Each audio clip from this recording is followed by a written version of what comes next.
Welcome, welcome to the Women Celebrating Too Much Women show. My name's Amanda Fitzgerald. I'm also known as Moja Visibility. And today I have my personal nutritionist. I sound like the royalty. Yes, I'd like to introduce you to this wonderful woman, Kathleen Cornmell, who is known as a registered nutritionist. But gosh, you're known as a lot more than that. So I am going to read out your bio for starters. Kathleen Cornmell is a registered nutritionist specialising in metabolic health. I want to ask you what that is in a minute, so please hold that thought. Type 2 diabetes, weight management, and healthy aging. She helps people to understand the root causes of their health concerns using personalised nutrition, lifestyle medicine, and also blood test analysis. Yes, done that as well. Kathleen is passionate about making nutrition practical, evidence-based, and more importantly, empowering, helping people to take control of their health for the long term. So a big welcome to the Women Celebrating Too Much Women show. Thank you very much. Great to Lovely be here. to be here. Yes. So I said in my intro, or in your intro, what is metabolic health? How would you define that? Well, I mean, metabolic health is how our body uses energy uses our blood sugar, on our insulin control, our cholesterol, blood pressure, how everything works basically on the inside that we don't really notice is happening all the time. So that changes over time, and it changes when people are not eating terribly healthy. That means that our metabolic health deteriorates because we were perhaps having too much sugar and not enough protein. Protein and fats are super important for increasing our metabolic health. The other thing that really helps is exercise. So that will build our muscle. When we've got more muscle, we've got better metabolic health as well. And over how long a period of time, if you're eating a lot of sugar and not eating a lot of protein, how long will it take to have an effect on your body? And then what kind of effect could it have? So, I mean, that's very individual. So very genetic, very individual. So for some people, it will take a long time. For some people, it even happens when they're much younger. That's why some people do. We've even got children with type 2 diabetes, which is really shocking. And that's a lot to do with the food environment, the ultra-processed food, and sugar being in almost every of those ultra-processed foods, which are very easily available to all of us, but particularly to young people. So it can happen right through all of our ages, but mostly it happens to us as women, as we go through menopause, and as men as they go through the andropause, which is the male equivalent of the menopause. So it's when those hormones are changing, because they have a massive impact on our metabolic health as well. Okay, so it's the luck of the draw with what hormones you've been donned in life. Is that right? Well, it's a kind of interplay between, if you're doing everything reasonably well, or, as well as we can, then we can get to menopause and, be reasonably healthy. But that metabolic health deteriorates often after menopause because the estrogen is really protective, and it really helps a lot of the systems in the body work better. So when women go through menopause, which is when I often see them, we're looking at blood tests to see, what's changing and what isn't as healthy as it used to be. I know myself that I could do a lot more unhealthy things when I was younger. I could, drink alcohol, perhaps have a little bit more sugar, chocolate, etc. when I was younger. But now that has a much worse impact on how I feel and my weight and those metrics in blood tests. Okay. And I saw you recently at an event, and you had two, you had two CGMs, continuous glucose monitors on your arms. So, and I've actually worn one as per your instruction, because let's just say, I think my weekly habit of having a pot of marmalade a week, bon maman, I'm sorry, I've no longer got shares in the organisation. I literally had lashings of marmalade on buttered toast every morning. I used to lie in bed dreaming of having my breakfast. Totally changed that around when I got my blood test through, and it showed that I was pre-diabetic, which is when you became my personal nutritionist. So tell me about the CGM, what's it called? Continuous glucose monitor. Yes. Yeah. And who needs to have them? Well, I mean, if you've got any metabolic health conditions, if you've had a blood test with your GP and been told you're pre-diabetic or diabetic, it can just give you that fantastic amount of information. It only lasts for 2 weeks. And that gives you 2 weeks of information where you can see exactly what's happening in your body, because how you respond to glucose is going to be different to how I respond to glucose. So, for me, when I went through menopause, my weight increased and I had to get rid of oats and bananas and pineapples and all those sweeter foods, which often people think are healthy. We're told all the time, oats are healthy, but Yes. actually they're carbohydrates which turn into glucose in the body, and that is a big problem for metabolic health. So for me, that was driving my weight gain, and the HbA1c, which is the blood test marker of diabetes. Every year I took my blood test, it was going up. So I knew that I had to change something. Because I didn't want to end up pre-diabetic. And obviously my weight had increased and I wasn't doing anything different than I'd done before menopause. So I knew that my body had changed because I was feeling pretty rotten at the time. So those CGMs are very useful for just really dialing in on what's happening in my body. Yes, I totally get it, because I was there as well, and there you were helping me through that. And you just talked about carbohydrates, of which are sugars. Now, I used to look at the back of packets and go, oh yeah, that's whatever. I used to look at the fat content. How bad is that? So now I think you told me, yes, I think you told me that now, you can don't really try to go anything above 4.5 grams of carbohydrate to sugar. Is that right? Or have I misheard you? So when you're looking at the label, usually it has a column that says per 100 grams and it has a column that says per portion. So always look at the 100 per 100 grams, go down to the carbohydrates one, and that number, not the sugar one, which is underneath, the actual carbohydrates, and that will give you a number. So for instance, on a sandwich, it's usually about 50 or 60. That means that it's 50 or 60% sugar to the body. Hell, a sandwich, an everyday regular sandwich. Yeah, because of the bread. Yeah. Well, anyway, thanks to your instructions, I've gone gluten-free. I know. Yes. And again, often when women go through menopause, that estrogen isn't there protecting our gut anymore. So we often react to a lot more foods. So gluten is a very common one. I also try to avoid it because I used to be able to eat it, but now it doesn't make me feel so good. So why would I eat it? Yes. Exactly. So going back to the carbohydrates, when you're looking at that column, trying to keep it below 10 ideally, but below 5. I can have those moon balls from M&S. They're 7.5. So my new addiction. below 5 is optimal, but below 10 is much more doable, shall I say.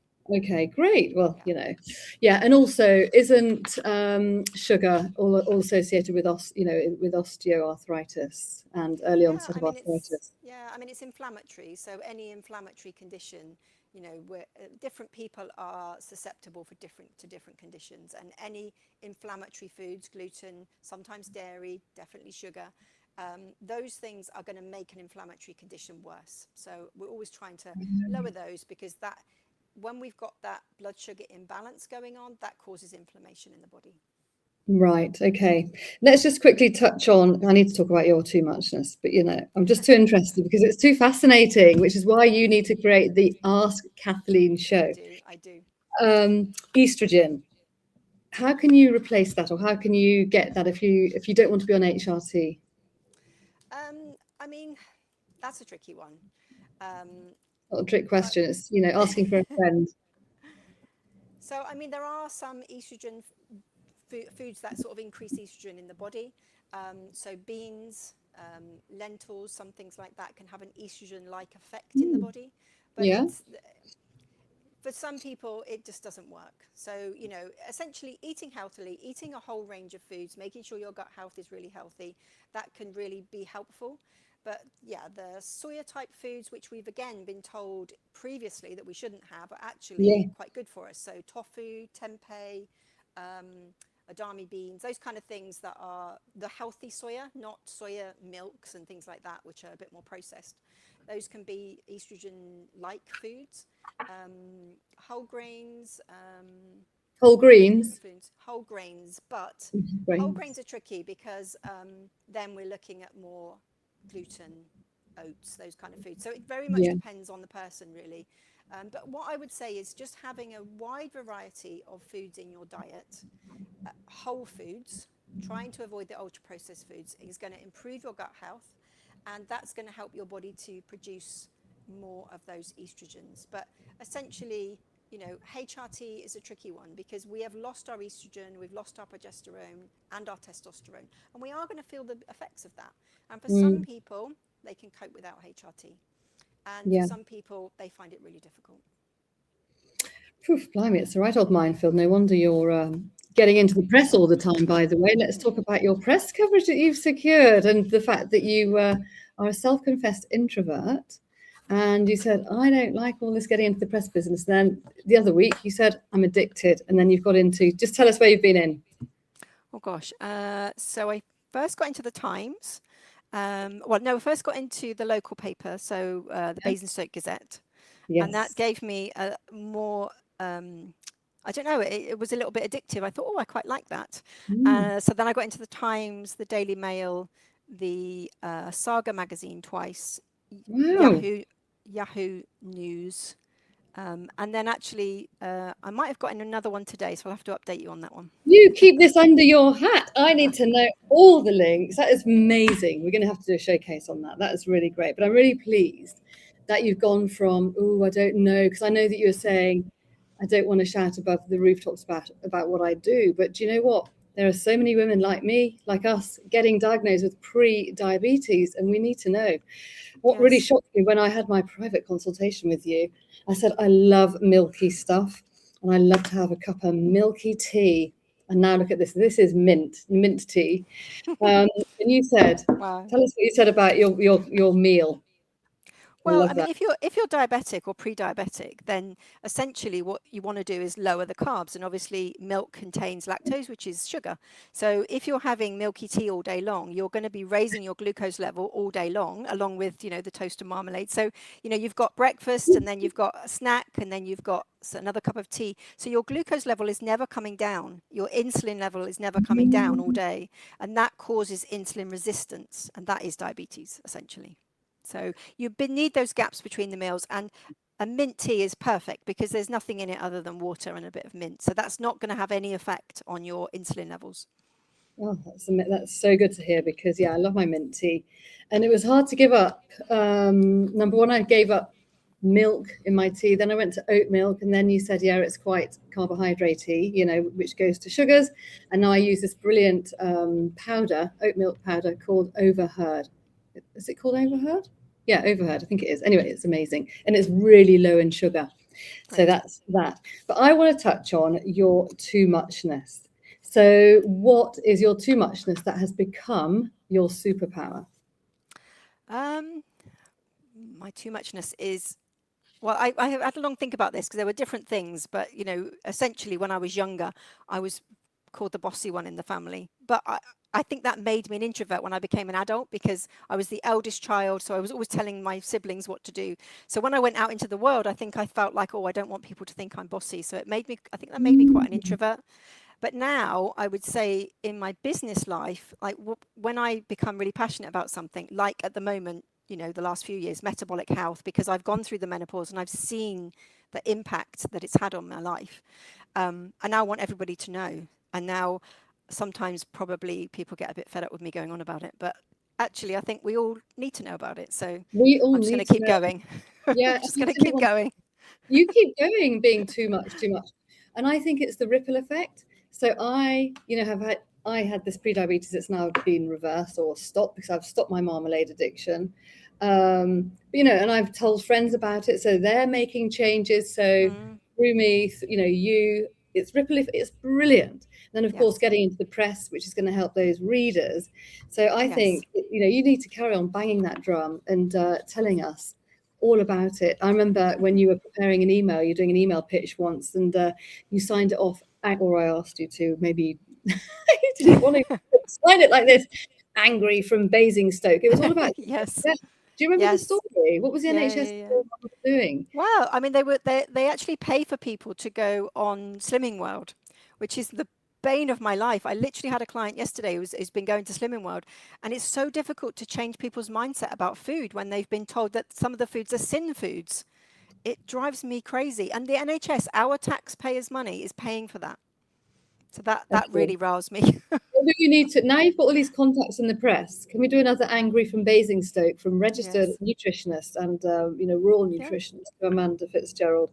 Because I think it's really important we hear about it, because also, doesn't Slimming World doesn't it have all these packaging, all these processed foods? Yeah, which are low in fat and low in calories, but high in sugar. I mean, it's a perfect business model. I probably shouldn't say that, but it is. It's not going to work. Yeah, so you should be, okay. So Slimming World fans, please speak to Kathleen, because she can really help you. She's helped me. And also what I was going to say was, so I do a lot of sport. Can you see I've got my guns and all the rest? You look amazing. One may look amazing, but what's going on down below? I thought, I'm super healthy. I can eat my, I haven't got a beer belly or whatever you call it, a wobbly belly or anything like that. But I'm eating my marmalade and all that sugar. Then I have a milky cup of tea.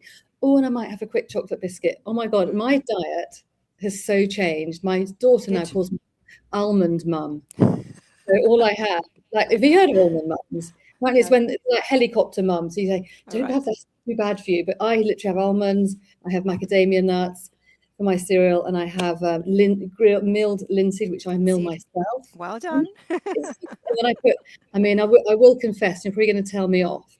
I went shopping yesterday actually, and there's a big punnet of strawberries, and so I bought that. Is that really bad?